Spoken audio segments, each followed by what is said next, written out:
Hi everyone, my name is Vanessa Ly and I'm an engineer at BART. Over the past 5 years, BART has faced some challenges with on-time performance, which motivated my Capstone project where I evaluate whether BART's preventive maintenance practices are effectively supporting our service reliability. This analysis is based on the idea that good, consistent maintenance should help equipment fail less often and with less impact. I focused on three main questions for my analysis as listed on the left side of this slide. First, how does missed preventive maintenance relate to service disruptions?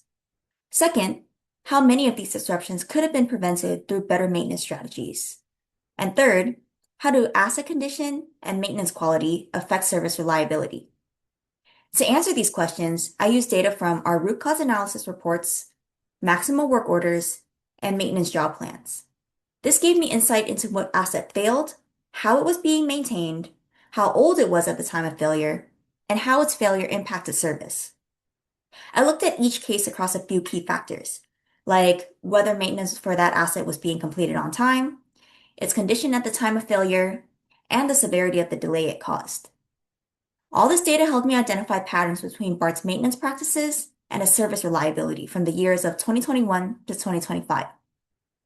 What I found is summarized on the right side of the slide here. To answer my first question, I found that 73% of incidents in my dataset had missed preventive maintenance, and those incidents led to about 3 times longer delay on average compared to assets that were being maintained on time. Second, I found that 59% of disruptions were potentially preventable, which suggests that these aren't just random failures, but point to gaps in how our maintenance is being executed. And finally, I found that 79% of assets were operating beyond their useful life. As a result, only about 11% of our job plans were found to be effective. This means that even when maintenance is being performed, it often doesn't align with the asset's current needs or conditions. So to improve our reliability, we need to take a more targeted and effective approach to maintenance through the following strategies. First, we should shift to a reliability-centered maintenance approach, which focuses maintenance on the parts of the system that matter the most, especially high-impact assets like substations or power systems where failures can cause the biggest disruptions. Second, our maintenance plans need to be updated for older equipment because as assets exceed their useful life, existing plans no longer align with actual maintenance needs.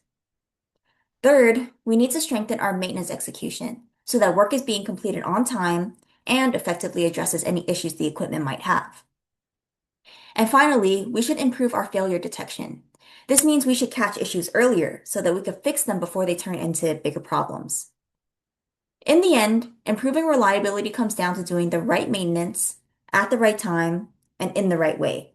By doing so, BART can prevent or reduce our preventable failures, minimize our service delays, and deliver more consistent and reliable service for all riders in the Bay Area. This concludes my presentation. Thank you for listening. I'm happy to take any questions.